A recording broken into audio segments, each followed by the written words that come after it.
Olá, tá no ar mais uma edição do Porto Alegre em Debate. A gente volta à nossa série com Caminhos da Política. A gente continua a série Caminhos da Política.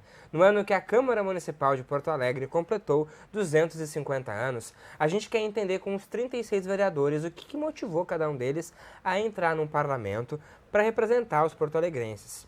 E mais, a gente quer ouvi-los sobre o contexto político local e nacional e também como motivar a população a participar mais da política. E hoje a gente recebe a vereadora Karen Santos, do PSOL, e também junto a ela o vereador Airto Ferronato, do PSB. Queridos, muito obrigado por estarem aqui na TV Câmara comigo, com a gente, para poder falar um pouco sobre a vida de vocês, as motivações políticas aí, porque quem olha vocês muito na tribuna aí, às vezes não para pensar de onde esses vereadores vieram, por que eles estão aqui. E a gente tem aqui exemplos de realidades bem diferentes. A vereadora Karen, uma professora de educação física, o vereador Airton, um auditor fiscal, tá certo? Do Tesouro, aí, aposentado já. Unidos aí num parlamento tão diverso, com vereadores diferentes, de realidades diferentes. Começando com a vereadora Karen. Vereadora, a senhora, em que momento partiu na sua cabeça, assim, no seu entendimento, como eu vou contribuir com a cidade, com a comunidade onde eu moro, sendo vereadora? Como a política entrou na tua vida? A política está na minha vida desde criança. Meu pai é funcionário do Banrisul, aposentado, minha mãe secretária de escola. Então, né, vim de uma família negra, minha mãe da Erechim, meu pai de Santa Teresa. Então, querendo ou não, a gente sempre acessou a política na mesa da família, nos domingos, lá no churrasco na casa da minha avó. Meu pai foi conselheiro do Floresta Aurora, né, que é um dos clubes negros mais antigos do Brasil. Então, a discussão de raça, de classe, de gênero, sempre esteve presente ali desde a nossa educação. Vamos colocar as meninas num colégio particular, vamos fazer um esforço para tentar garantir uma educação para elas conseguirem minimamente ascender a uma universidade. Então, sempre teve essa construção de berço, né? Eles permitiram fazer capoeira desde pequena, minha mãe sempre foi de religião de matriz africana, então a cultura negra, né? Esses valores societários, assim, a discussão em relação à existência do racismo, como a gente conseguia buscar formas de resistir nos espaços brancos que desde criança a gente ocupou, né? Sempre estudei em colégio particular. Então, isso foi algo que, quando eu entro na universidade, no movimento estudantil, eu já trago essa bagagem, que inclusive me permitiu sobreviver dentro daquele espaço, que tinha suas pautas, que tinha suas bandeiras, e que nem sempre dialogava com as pautas de onde eu tinha vindo, né? Da minha família, né? Essa discussão da importância da gente entender a complexidade do povo brasileiro. Então, no movimento estudantil que eu me enxergo enquanto parte de uma organização política, que foi o Diretório Acadêmico de Educação Física. Então, ali a gente fazia discussões do currículo, a gente fazia discussão da permanência, da importância de ter um restaurante universitário. Fizemos algumas lutas, né, pela manutenção das cotas. Eu entro na URGS antes das ações afirmativas e luto muito pela qualificação, pela permanência daquele estudante trabalhador, que não era a minha realidade, mas, né, acho que a luta permite tu exercitar essa empatia, assim, de olhar para os problemas sociais e ver como isso afeta de forma diferente, assim, a população. E aí, em 2016, que veio, eu já estava formada, professora da rede estadual, que veio a decisão da gente disputar as eleições, né? Eu fazia parte de um coletivo, né, que é o Coletivo Alicerce, e aí se discutiu de por que não, né? Por que a gente só fica debatendo política pro movimento estudantil ou pro movimento sindical? E nessa época o coletivo já tinha relação com o partido que tu tá já? Eu me filio em 2016 para concorrer. E aí depois eu faço parte hoje de uma corrente interna do PSOL, que é um partido de correntes, né? Mas ali em 2016 que foi essa grande guinada, né? Estar dentro de um partido político, ter que me filiar, né? Eu sempre fui independente no movimento social negro, e disputar as eleições. Aí conversar com a minha família, conversar com meus pais, obviamente ninguém aceitou. Não teve um receio nesse momento de se vincular a um partido político? Com certeza, a gente sempre negou muito os partidos de esquerda por uma contradição muito grande no discurso e naquilo que faziam no dia a dia, dentro do movimento social. Sempre critiquei muito o parlamento, esse espaço aqui, enquanto um espaço difícil de fazer as mudanças no tempo, né, que a juventude necessita, que é tudo é para ontem, as nossas angústias são angústias muito, né, que a gente carrega dos nossos pais, então a gente quer ver as coisas acontecer, a gente quer ser protagonista da mudança, A primeira vez que eu entro aqui foi na ocupação da Câmara de Vereadores em 2013. Né, o Diretório Acadêmico de Educação Física ajudou a construir a ocupação da Câmara contra a máfia do transporte, pedindo um processo de licitação. Né? Então, eu sempre neguei muito esse espaço. Então, tu se convencer... A primeira campanha era isso, a gente não tinha o objetivo de entrar. A gente tinha o objetivo de conversar política com mais pessoas, apresentar o coletivo e ajudar as pessoas a lutar. Só que daí, na primeira eleição, a gente já ficou com uma primeira suplência, né? E aí foi tudo muito rápido, assim, ter que entender, a gente não veio do parlamento, a gente não tinha experiência de assessoria, então foi todo um processo, assim, de toda a coletividade, e até hoje a gente está aprendendo muito na dor, muito no sufoco, qual a nossa forma de contribuir aqui dentro, como a gente não se perde nesse trabalho, que é o trabalho parlamentar, e não abre mão de continuar fazendo essa construção por fora, né? Que não envolve elaborar projeto de lei, que não envolve, mas muitas vezes é convidar as pessoas a debater política, né? Acessar a economia, acessar a história, acessar elementos assim que as pessoas saiam daquele checklist, né? Ah, eu quero isso, eu quero... Tá, beleza, todos nós queremos. Mas qual o teu papel dentro dessa construção, né? Não é só dar um voto, não é só... Né, apostar numa candidatura, é ser parte da política, ter um compromisso mínimo de uma vez na semana, de 15 em 15 dias, reunir, né, participar de algum debate, acessar algum clássico, acessar a teoria. Não dá para ficar só no raso, né, do checklist ali, desemprego, pobreza, miséria. O que fundamenta isso nesse Brasil? Então, a gente nasce com essa vontade, assim, contribuir com a formação política da população, estando ou não estando no mandato. Estamos aqui hoje, temos essa tarefa de usar toda a estrutura que a gente tem para anunciar, denunciar os problemas, anunciar perspectivas de solução, mas não se consumir somente na manutenção do mandato, que é um dos grandes problemas da esquerda, né? Aí abre mão de fazer discussões importantes porque tu precisa manter mandato. E às vezes para manter mandato tu tem que aprovar projeto. E às vezes para aprovar projeto tu tem que aprovar projetos que tu também não concordaria para que as pessoas votem no teu, né? Então tem todo um esquema aqui dentro que se tu, né, faz essa opção de não seguir, tu tem que saber que tu vai ter que se alimentar de outras fontes, assim, né? Não só da produtividade do parlamento. Todo o conhecimento que tu foi tendo também, porque daí, aprendendo como que funciona esse parlamento, daí a vereadora Karen, em 2019, assume, então, como vereadora aqui da cidade, e em 2020 ela foi eleita a vereadora mais votada, aí, com mais de 15 mil votos aqui em Porto Alegre. Isso, é isso, né? Exatamente. E aí muda um pouco também o teu olhar sobre a cidade. Daí eu queria aproveitar o que tu trouxeste um pouquinho e passar já para o nosso vereador aqui, vereador de 5º mandato, vereador Ayrton Ferronato. Seis, mais ainda, são 6. Vereador, a vereadora Karen trazendo aí o momento em que ela entra aqui na Câmara, diferente muito do momento que o senhor entrou aqui. Qual foi o ano que o senhor entrou na Câmara? Eu entrei em 89. Nossa, muito diferente. Mas eu quero trazer um abraço ao nosso telespectador, a ti e a minha querida colega, amiga Karen, e dizer que a Karen foi a tua primeira experiência em 2016, né? E a minha foi em 1986, são exatamente 30 anos antes.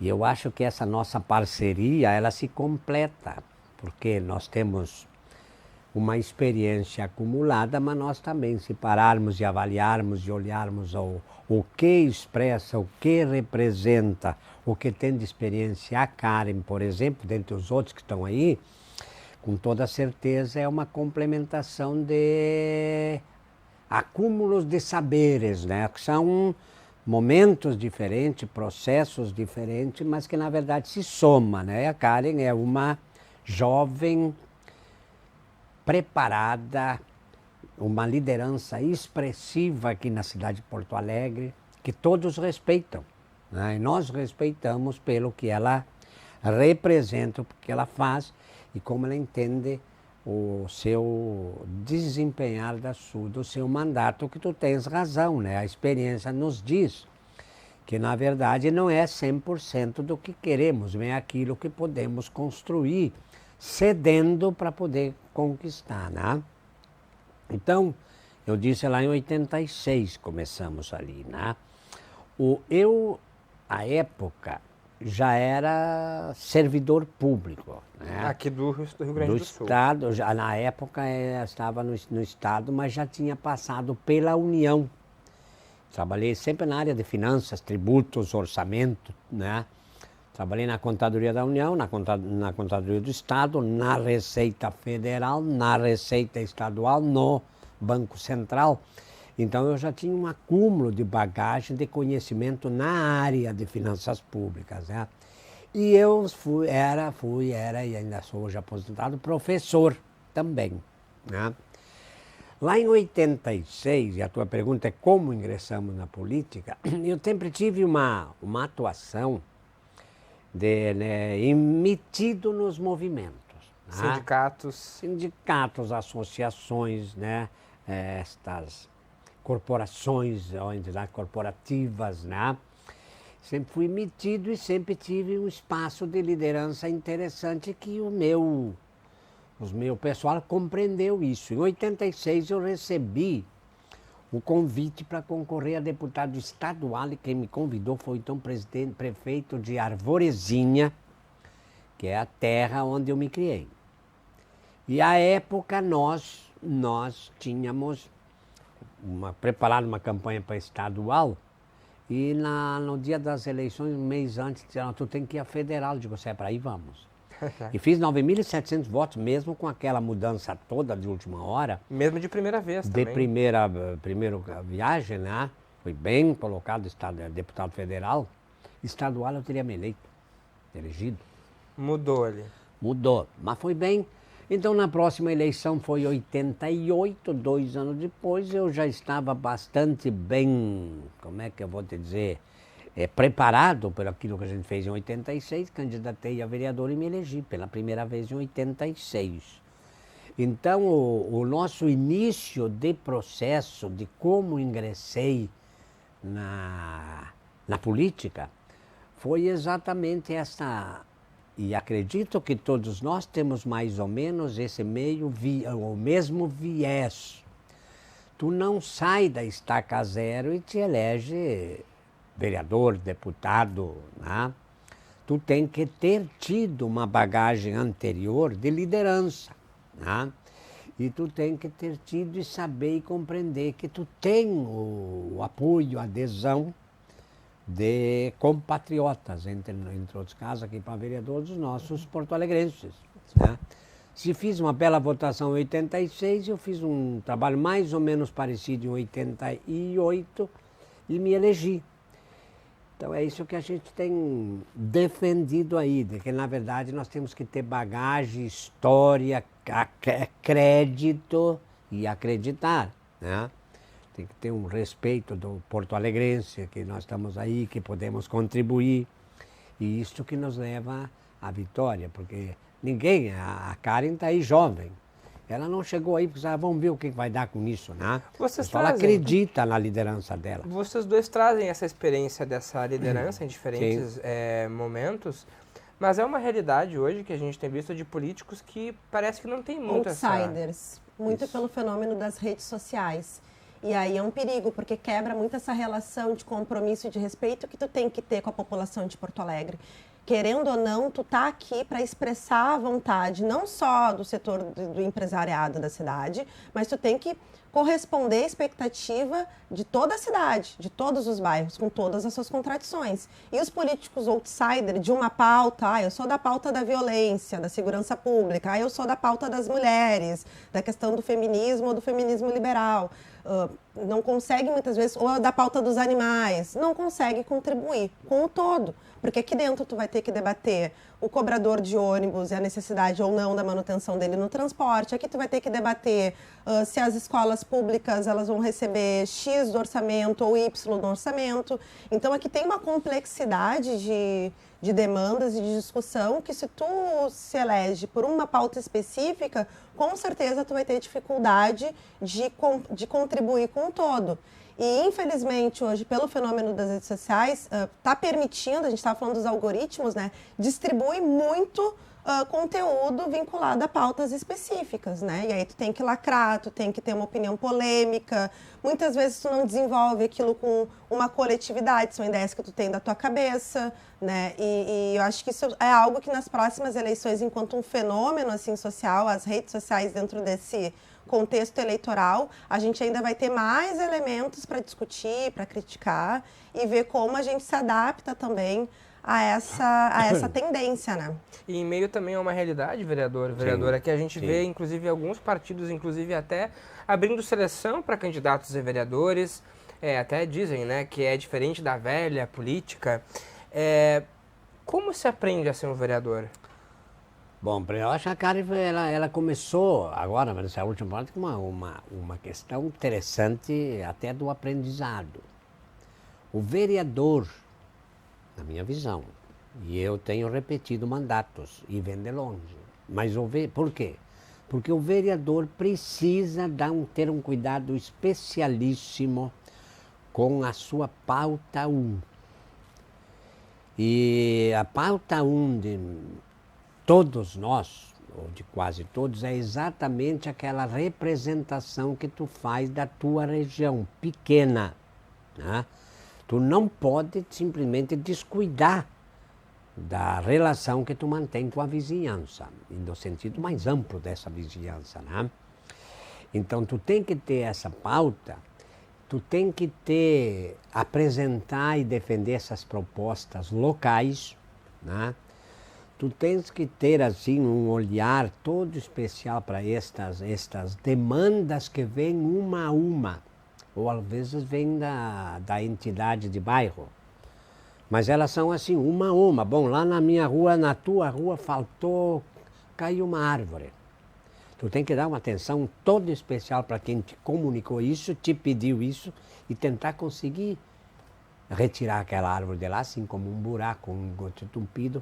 São pautas, elas são menores, não de importância, mas porque são daquele espaço. Primeira coisa, atender essa pauta que é vinculada àqueles que estão ali te demandando. Pauta local, próxima, né? Nem diria local daqui da região, mas pode ser lá do Sarandi. Entendi.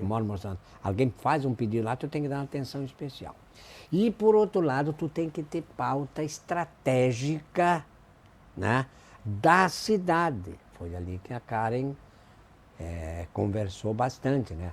É interessante tu olhar pautas que tragam retorno, resultado de médio e longo prazo para a cidade, porque isso é que te dá o conhecimento da cidade inteira.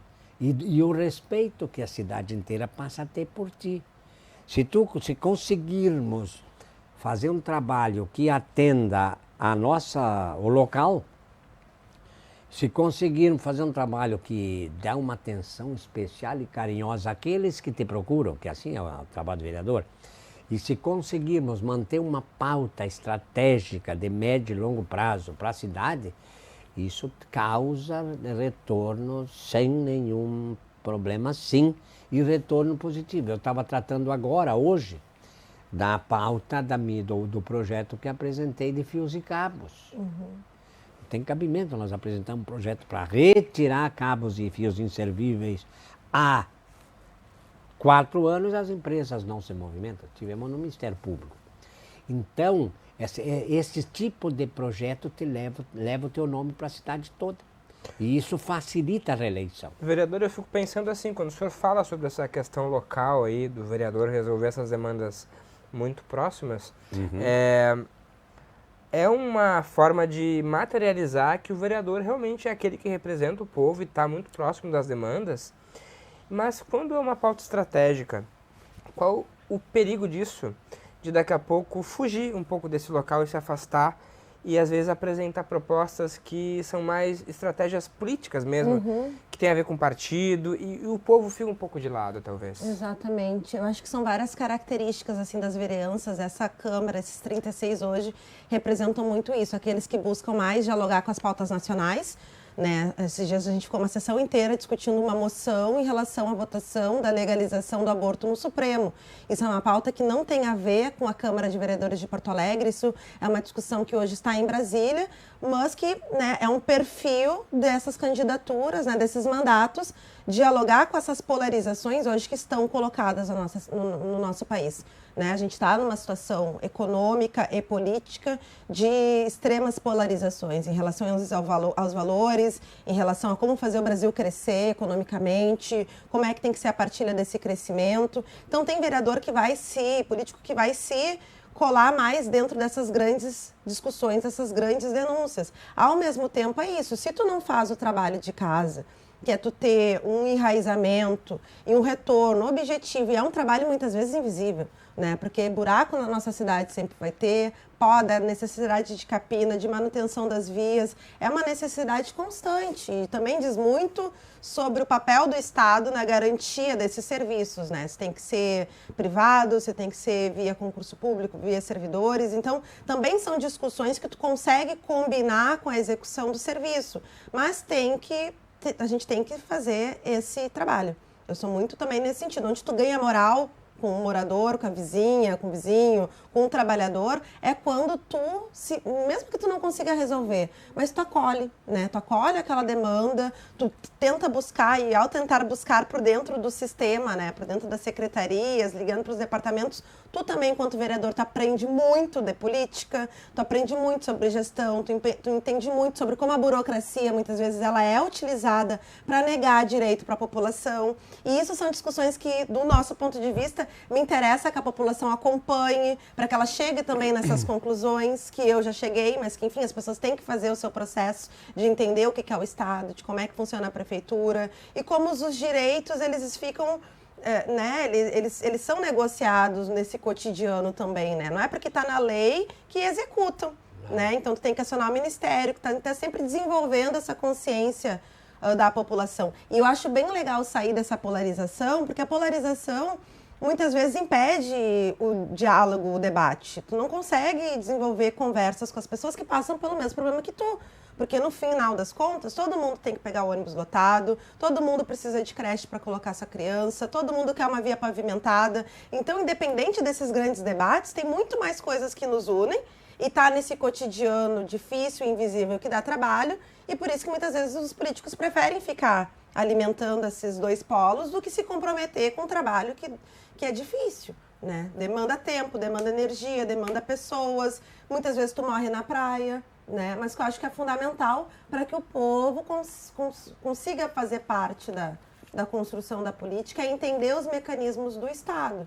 Né? Para acessar direitos hoje, tu tem que entender os mecanismos do Estado. Tem que saber para que serve o Ministério Público, tem que saber para que serve uma defensoria, tem que saber como é que se tramita um projeto aqui dentro, tem que fazer o protocolo lá no SEI, guardar aquilo para depois a gente ir cobrando, para mostrar que é uma demanda reincidente e se educar politicamente o nosso povo também para a cidadania. Né? E é um trabalho que eu acho que é isso, eu respeito muito os vereadores que fazem, porque é um trabalho difícil, invisível, e que talvez não te permita ser o mais votado da cidade, mas te permite tu ter um trabalho de 5, 6 mandatos, porque as pessoas confiam.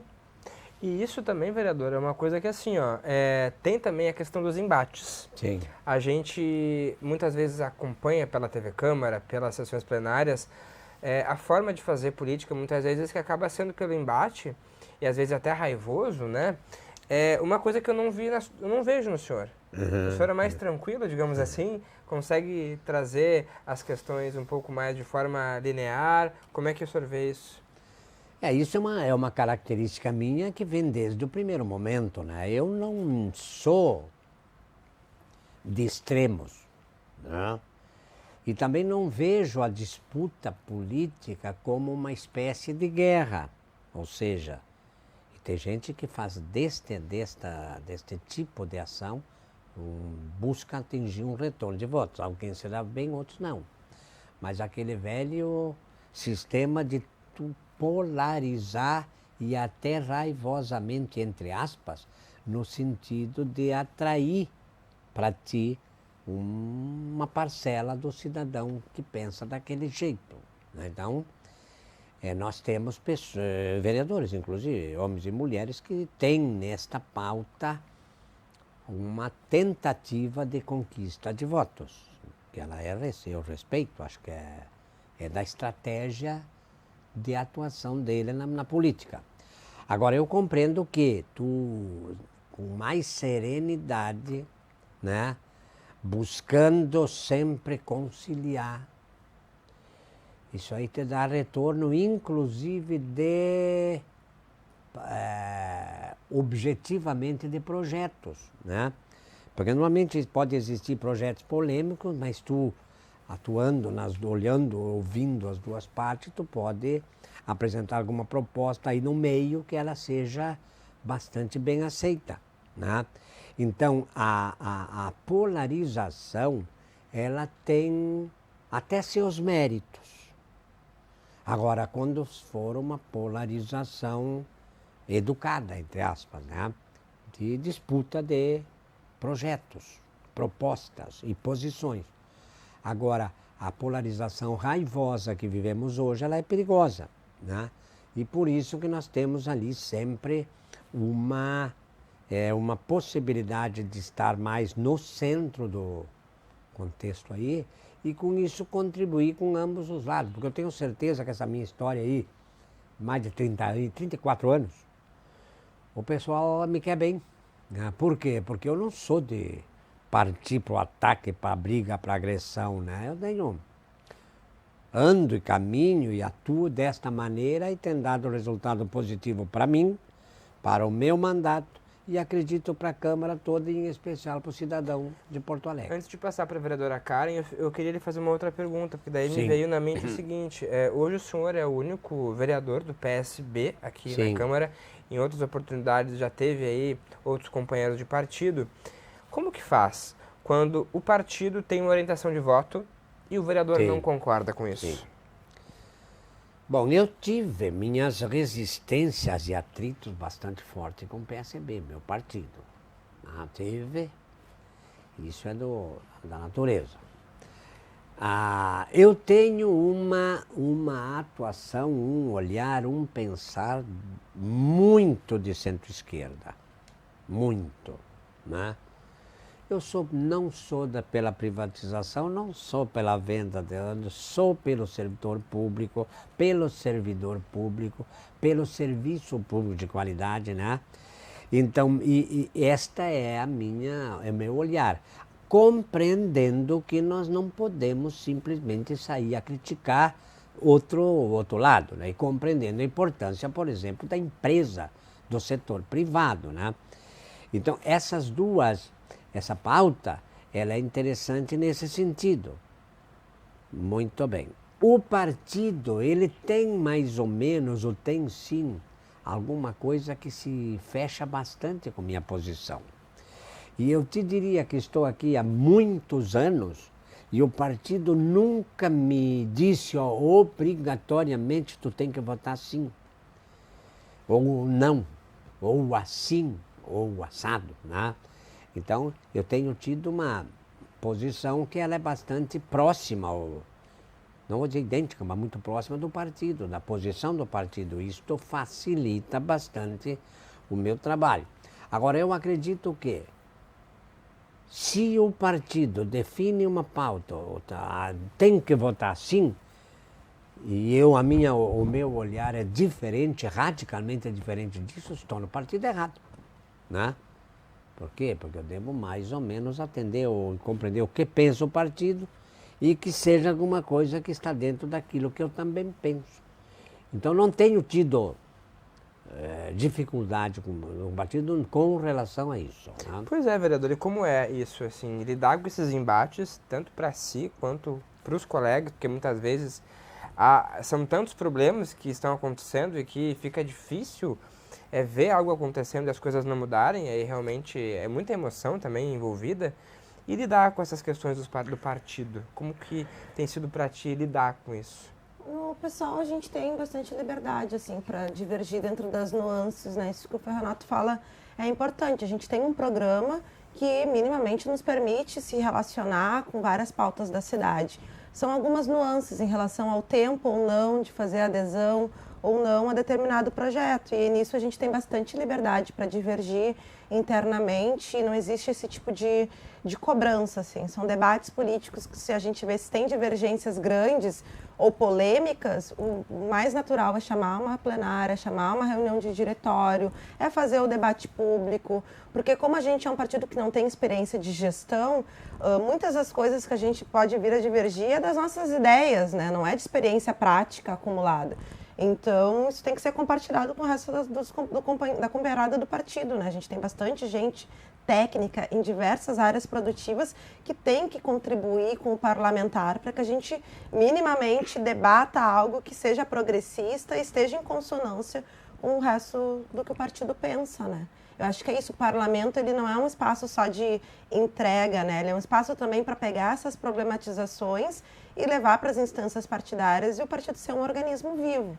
Eu acho que isso também é um dos grandes desafios, assim, nosso enquanto parlamentar, é não substituir o protagonismo da organização política, da formação dos quadros, da formação daquelas pessoas que estão filiadas e que se posicionam depois nos congressos, né? A gente não pode ter liberdade e autonomia para se posicionar, né, no lugar do partido. Então, tudo tem que ser discutido anteriormente. Óbvio, isso é o ideal, né? Na prática, não é assim que acontece. Mas a gente tem que exercitar esse caminho de retorno, né, antes de sair se posicionando. E tem como separar, porque a gente vê muitas críticas ainda de pessoas que acompanham a política, o senso comum, não sei se é essa a palavra correta, de criticar, por exemplo, assim, o vereador X está lá na tribuna xingando um outro vereador e a gente daqui a pouco vê eles rindo e abraçados. Isso acontece Como muito. isso existe, isso faz parte da diplomacia, porque a sensação que dizem, né, é que parece que todo mundo é igual. Mas tem como fazer essa separação do sujeito, do vereador? Eu acho que tem, porque a gente não está aqui para fazer amigo. Eu sempre coloquei isso assim, sabe? Se tem pessoas que desconstituem a minha humanidade, como a primeira vez que eu assumi na Câmara de Vereadores, o Walter Nagenstein me criticou por estar usando uma camiseta do Malcolm X, sabe? Então, tu não tem muita opção de não se incomodar, né? E aí também vai de como tu reage a uma agressão, né? Tem gente que vai para casa refletir, tem gente que de imediato rebate. E aí da especificidade de cada ser humano, de cada indivíduo. Mas aqui dentro, né, e com a ascensão das lutas por igualdade, por justiça, por reparação histórica, todos os crimes que este país cometeu em relação a uma parcela da sua população, a entrada, né, de perfis como o meu, que traz essa discussão, né? Nem sempre na tribuna, mas a gente atua fora do parlamento com essas bandeiras. Isso cria constrangimento, isso causa incômodo com pessoas, setores da sociedade que negam a existência desses problemas sociais, que não querem ver, porque estão numa situação de privilégio, estão acomodados dentro da sua condição social e que não querem ser incomodados nisso. E o nosso papel hoje é pedir reparação, é lutar por ação afirmativa, reivindicar a parte que nos cabe desse desenvolvimento e desse progresso brasileiro, né? Então, tem interesses que às vezes são irreconciliáveis, não tem como mediar, né? E a gente, enquanto movimento social negro, nunca pediu autorização de uma elite racista branca para conseguir os espaços que a gente ocupa hoje. Foi tudo com muita luta, com protesto, com manifestação, com constrangimento público, resgatando a nossa história. Por exemplo, a contribuição do Jeremir Machado, né, o jornalista historiador, em relação ao massacre de Porongos, né? Ele tem todo um arcabouço histórico para a gente fazer hoje um debate político sobre o que aconteceu agora, né, recentemente na história do nosso Estado. Então, a gente, enquanto bancada negra, enquanto parlamentares negros comprometidos, a gente carrega todo esse legado e a gente sabe que hoje tensionar as estruturas da sociedade é um papel que vai, né, é uma política que vai te trazer inimigos. A gente estava debatendo hoje, né, o assassinato do irmão da Sâmia Bonfim, né, no Rio de Janeiro, o assassinato da minha companheira Marielle em 2018, que entrou junto comigo, né? A gente todas fizemos a campanha em 2016, eu, a Mari e a Talíria. Em 2018 assassinam a Marielle, sabe, com uma resposta à política do Freixo no Rio de Janeiro. Então, a gente acaba entrando sem muito entender as consequências de estarmos aqui dentro, porque é a primeira geração de mulheres, de negros, de favelados que estão dentro desse espaço de poder. A nossa é a primeira geração de forma organizada, enquanto resposta de uma política de ações afirmativas que começou lá com a nossa entrada na universidade. Então, há muita resistência, né, para que a gente esteja aqui dentro com o nosso jeito de falar, com o nosso jeito de se vestir, com as nossas histórias, sabe? E querendo debater a cidade sobre essas perspectivas. E aí tu vai mexer em interesses econômicos, tu vai discutir privilégios, tu vai querer resgatar a história para ver de onde veio a herança e a fortuna de cada segmento hoje que manda na cidade, sabe? E eu acho que é isso que causa esse... É elemento também dessa polarização e causa tanto esse furor aqui, né? Em relação, assim, a essas pautas. Enquanto eu vou passar para o vereador Ayrton, eu só vou pedir, vereadora, para só arrumar o colar aqui para não bater no microfone, botar mais para o meio aí, maravilha. Porque assim, vereador, vocês são cobrados. Sim. Muito cobrados por quem vota em vocês. Como dar essa resposta para eles? Porque às vezes, assim, vai ter que decepcionar. Claro. Não, nós saímos decepcionados, mas também decepcionamos. Né? Por quê? Porque quando se vota e se discute uma matéria polêmica, com toda certeza nós temos nossos apoiadores, que também se posicionam polemicamente diferentes um do outro. Então, toda vez que tu vota uma matéria mais polêmica, e às vezes nem aparenta ser tão polêmica, não, né? Nós vamos agradar uma parcela do nosso porto-alegrense e também do eleitorado, e vamos desagradar outra. Né? Isto é uma questão da natureza da nossa própria função, que é definir, decidir pautas para a cidade. O que nós precisamos ter? Nós precisamos, quando votamos esse tipo de matéria, termos os argumentos e o entendimento e a consciência de que votamos naquilo que achamos o melhor e mais adequado. Né? E nesse votar o mais adequado e nessas discussões que acontecem, hoje elas acontecem bastante nas redes sociais, e isso é bom. É uma coisa diferente que acontece, que essas discussões nos nossos grupos e nas redes, uns atacam de uma maneira e outros de outra. Uns defendem de uma maneira, justificam aquela posição e diz que está comigo por uma razão X, e o outro vai dizer que está contra por uma razão Y. Então essas discussões, é dessas discussões que se gera aí um belíssimo e rico processo de discussão democrática, né? Então, como se conduzir com respeito a isso, eu diria que nós temos que conduzir e agir de acordo com aquilo que nós efetivamente pensamos, né? Sem deixar se embrulhar com coisas outras, mas às vezes tu até pensa de uma maneira com bastante compreensão nela, mas os argumentos que vêm da outra parte podem te fazer também mudar de ideia, de posição. Não é uma questão muito comum, mas isso acontece. Diz, bom, eu vou votar sim. Aí te vem o teu cara, diz, olha, Fernando, isso, tu concorda com a posição dela, tu até vota por compreender que as razões apresentadas estão corretas, mesmo sendo diferentes das minhas. Né? Então, esse constante embate que se tem com a cidade, isso é bom. E isso faz com que nós tenhamos a necessidade de um olhar muito próximo daquela média de pensamento do cidadão, sabendo que estamos do lado de um e com posições contrárias de outro, mas isso é da natureza da nossa atividade. Para o senhor que entrou aqui na década de 80 e olhando para o parlamento como ele está composto hoje, com a maior parte dos vereadores sendo da base do governo Mello aqui, os tipos de embates que eram feitos antes, muito diferentes do que são feitos hoje, assim, qual é a diferença do que o senhor vê aí e do parlamento que a gente tem hoje? Que a gente tem um parlamento bem mais diverso, isso a gente pode afirmar. Sim. Eu diria que lá no começo da minha caminhada política, já eleito, em 89, foi o ano que elegemos o prefeito Olívio Dutra. E nós tínhamos uma direita envergonhada, com todo o respeito e carinho que tenho por eles. eles não tinham coragem de dizer clara e aberta e publicamente que eram de direita. Muito bem, primeiro processo. Então, protagonismo maior da esquerda e centro-esquerda, né? Por outro lado, nós tínhamos à época 4, 5, 6 partidos. Então, os debates de cada tema, ele se concentrava em assim, ó, no máximo 6, 7 encaminhamentos, 6 ou 7 ou 5 manifestações de liderança, né?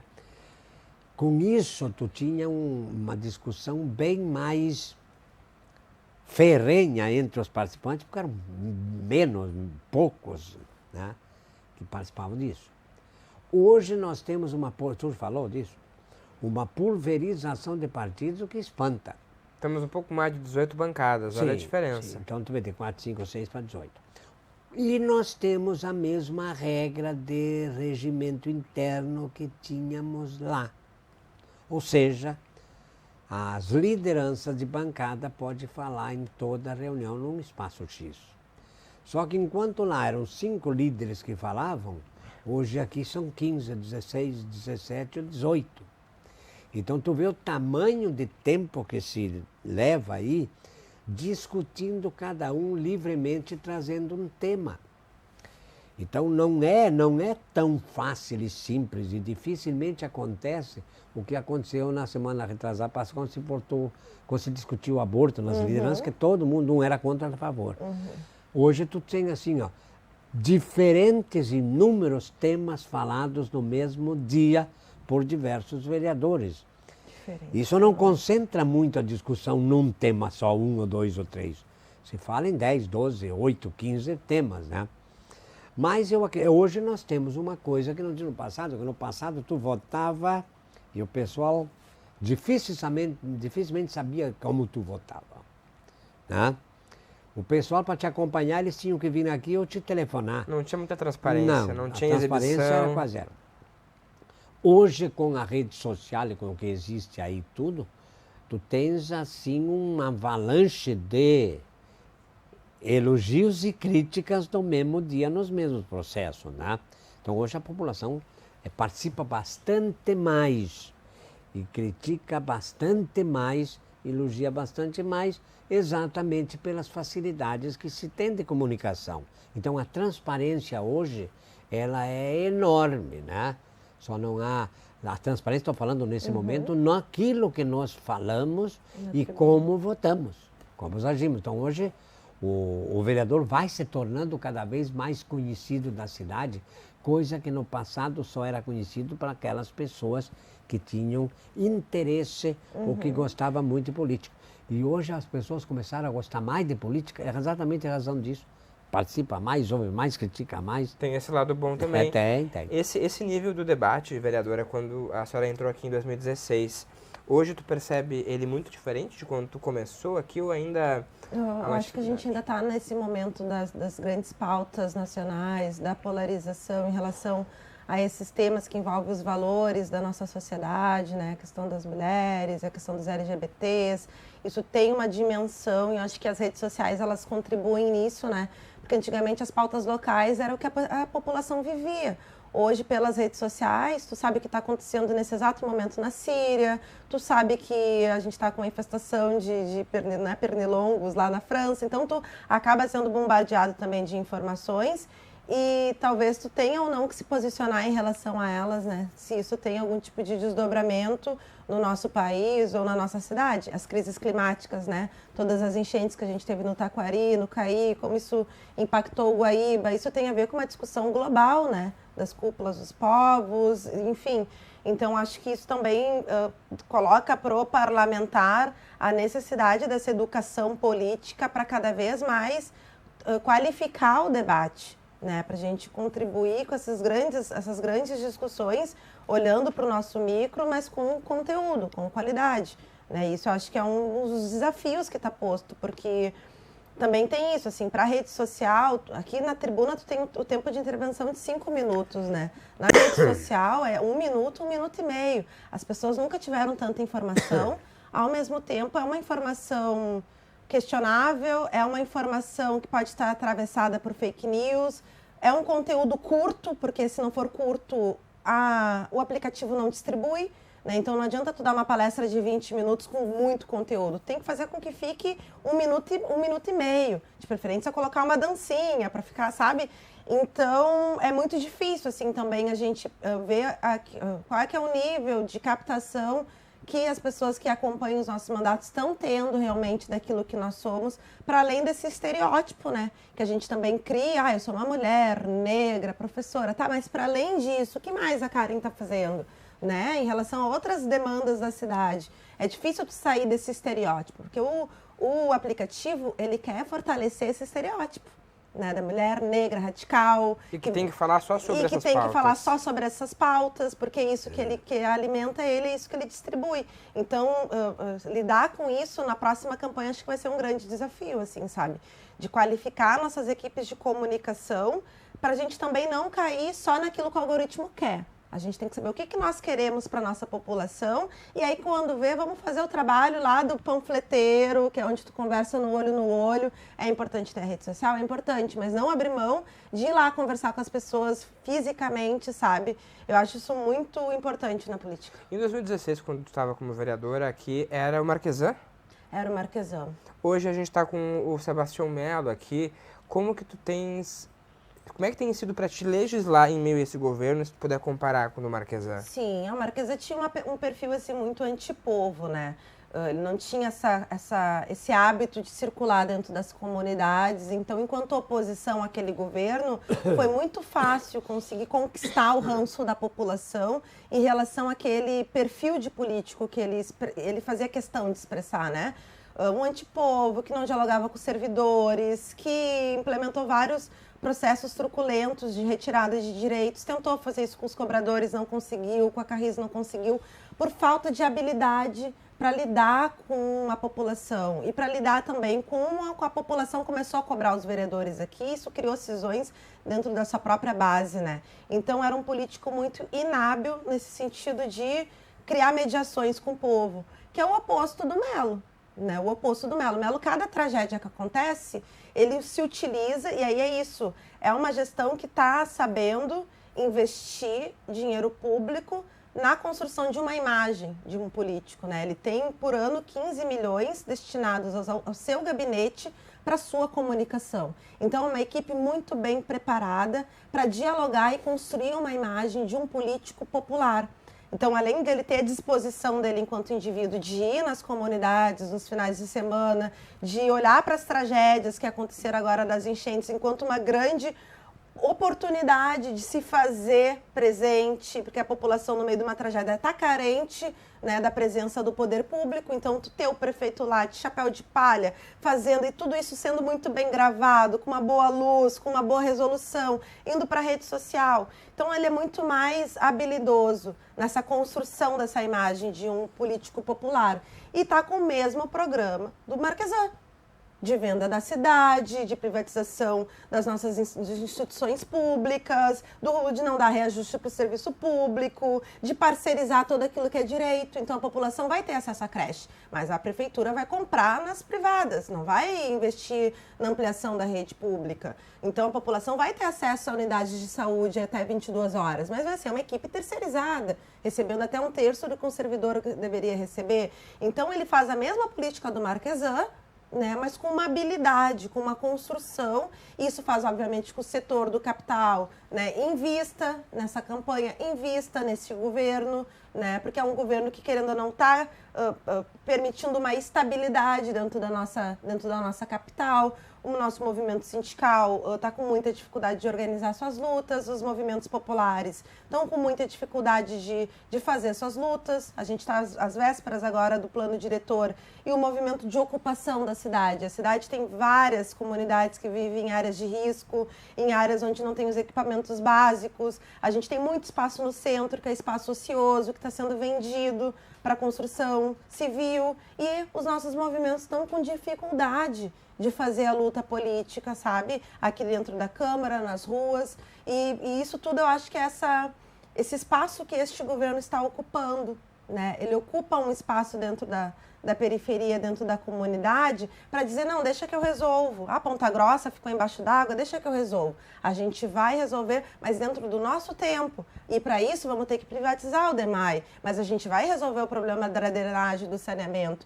Então é um governo que está jogando com os problemas sociais e está trazendo um encaminhamento político, né? Usando aí o recurso que está sendo investido pelo capital privado, né, em benesses em algumas regiões da cidade, usando do desmonte do Estado para fazer caixa. Então, está vendendo imóvel público, os terrenos ociosos, a questão do reajuste dos servidores.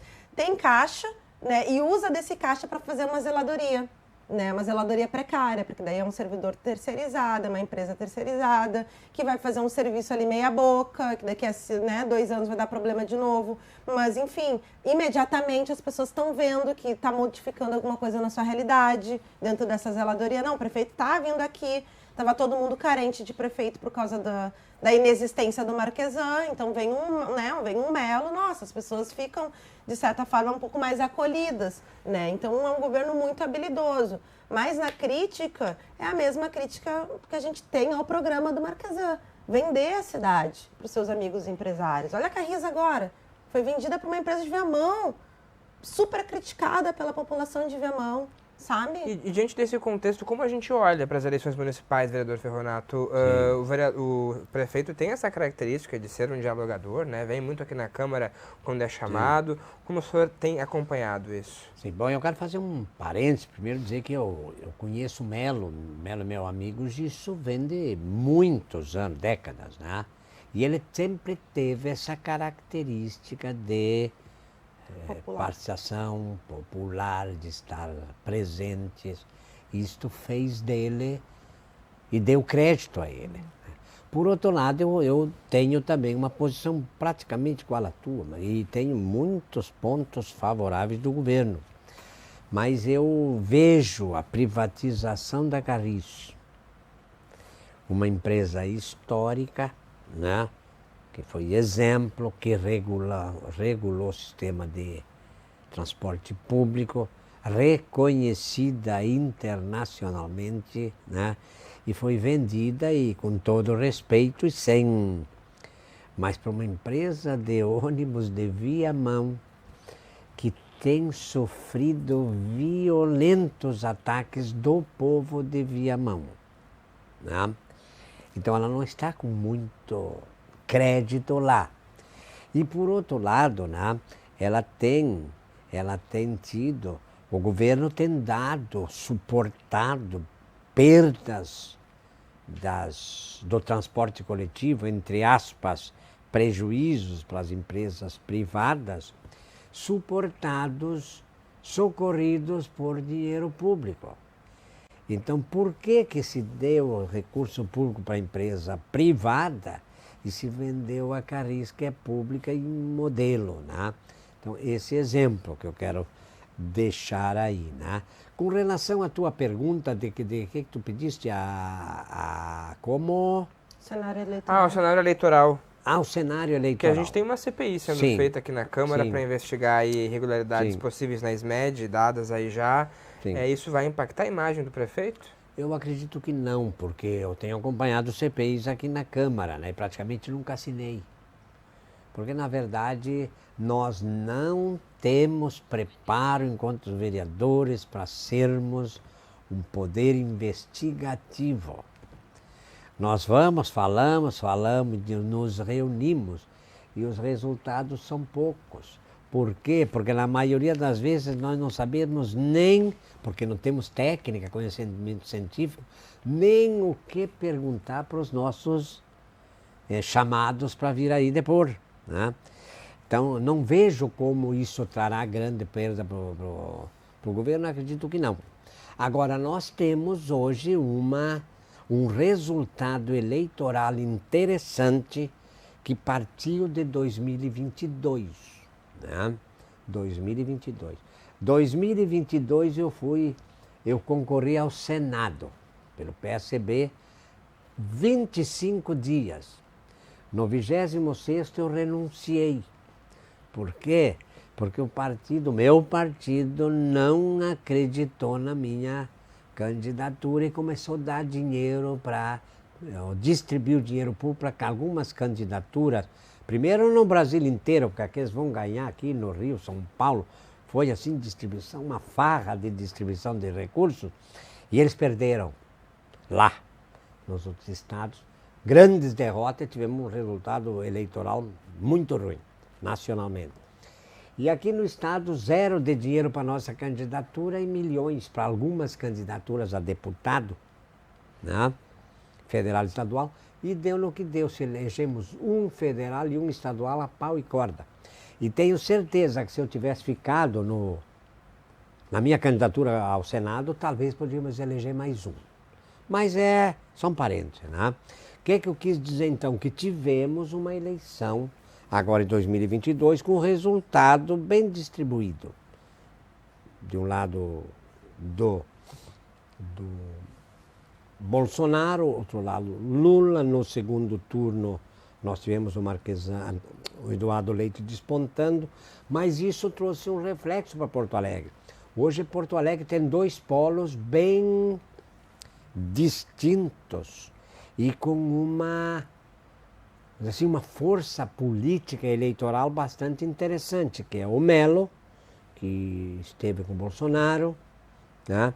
Que é o PT que esteve com o Lula, um resultado interessante.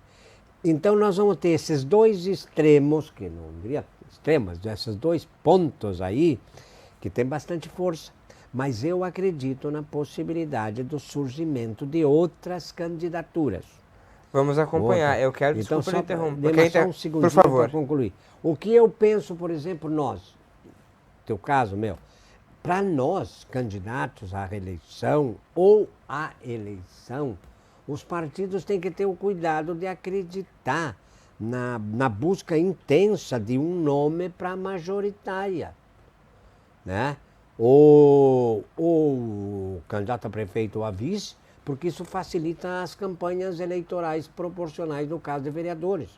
Então, além destas maiores candidaturas, pode surgir candidatura de meio ali que possa impressionar. Eu queria aproveitar isso que o senhor disse agora, a gente está encaminhando para o final, que o tempo está estourado. Sim. E já queria pedir para vocês finalizarem rapidamente, brevemente, tá porque faremos o possível. A gente, com essa configuração toda que o vereador traz também, você trouxe, vereadora, com possibilidades aí de novas candidaturas, um convite que a gente pode fazer para as pessoas também participarem mais da política. Tu trouxe na tua história que a política não se faz só aqui dentro do parlamento. Exato. Mas como fazer com que, diante todos esses acontecimentos ditos aqui, de dinheiro público, de contextos históricos aí, a gente pode motivar o jovem a, eu tenho que votar, eu vou ir lá votar, não vou deixar de votar hoje. Como incentivar ele a ir votar na urna? Olha, eu acho que o movimento estudantil é um espaço importante que tem que ser potencializado. E aí a gente tem as nossas entidades, desde os grêmios estudantis, dos DCEs, os DCEs que estão se criando hoje dentro dos institutos federais, e eu acho que ali é um espaço que tu acessa a discussão do teu currículo, da permanência estudantil, da importância da mobilidade urbana, porque tem que ter ônibus, se tem instituto federal, se tem escola, tem que ter ônibus, se tem que ter ônibus, tem que ter passe livre, se tem que ter passe livre, o ônibus tem que ser de qualidade. Então ali aquela luta do micro vai te permitindo compreender a totalidade do acesso à cidade. E eu acho que o movimento estudantil é um espaço que nós, enquanto esquerda, temos que estar mais presentes, não só nas nossas palestras, mas ajudando as pessoas a se organizar. E aí, desde fazer uma recepção dos calouros, a fazer as rodas de conversa, os grupos de estudos, os cine-debates, vários instrumentos que a juventude tem. A juventude se reúne para fazer roda de rap, roda de slam, batalhas, sabe? Então, a nossa juventude, ela é dela criar os seus espaços, as suas tribos, assim. E eu acho que o nosso papel enquanto parlamentares é contribuir com algumas discussões, com informação, o que vocês precisam para essa luta, sabe? E dando essa assessoria, como a gente tem aqui as nossas assessorias dos mandatos, nós seremos também as assessorias dessas juventudes, dessas lideranças, assim, para que elas cumpram também o seu papel na história, né? A escola pública está sendo atacada, tem toda essa perspectiva de municipalização municipalização de algumas escolas estaduais, tem todo o debate do sucateamento das escolas do Estado, o acesso às universidades ainda é por prestação de contas ali do socioeconômico, né? Então tem que provar que tu é pobre, provar que tu é trabalhador. Então tem muita gente que está ficando por fora porque não consegue ter acesso a toda essa documentação. A burocracia, né, que é utilizada para afastar as pessoas do direito. Então são vários os problemas, assim, sabe? A juventude tem essa ânsia por ser jovem de não aceitar a realidade do jeito que ela está posta. A gente não teve tempo ainda de se acomodar ou tantas responsabilidades que te impedem de, muitas vezes, ir para a luta, né? Então, eles são o motor da mudança. A juventude é o motor da mudança. E a gente tem que, acho que, alimentar esse motor de informações qualificadas para que eles avancem mais do que o nosso movimento nos permitiu na nossa época. E acho que a gente viu isso reflexo agora para as eleições para o Conselho Tutelar, o quanto foi mobilizado aí pelos jovens, pela internet. Vereadora, obrigado. Tamo O tempo junto. acabou. Até a próxima. Força, obrigada pelo convite. Obrigado, vereadora Karen. Vereador Ferronato, por gentileza. Também eu vejo exatamente isso e as tuas pautas. Como eu ia conversar sobre isso? Primeiro, o jovem precisa de seguir exemplos. E nós precisamos, enquanto políticos, dar um exemplo positivo sobre a importância da política no contexto das nossas vidas, né? É aqui na política, naquelas nossas pautas, a educação, o transporte, né? A saúde, o meio ambiente.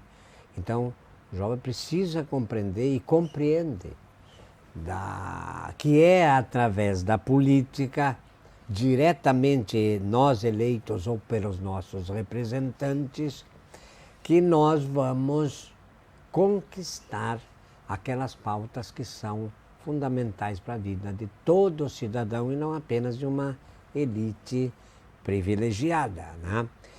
E não se conquista maiores avanços dessas lutas intensas que o jovem está sempre envolvido, ou normalmente envolvido, a não ser através de um envolvimento bastante intenso politicamente. Então o jovem tem que participar do processo político enquanto apoiador e incentivador de propostas, mas também precisa participar também enquanto um olhar de ser o protagonista, de concorrer nas eleições, né?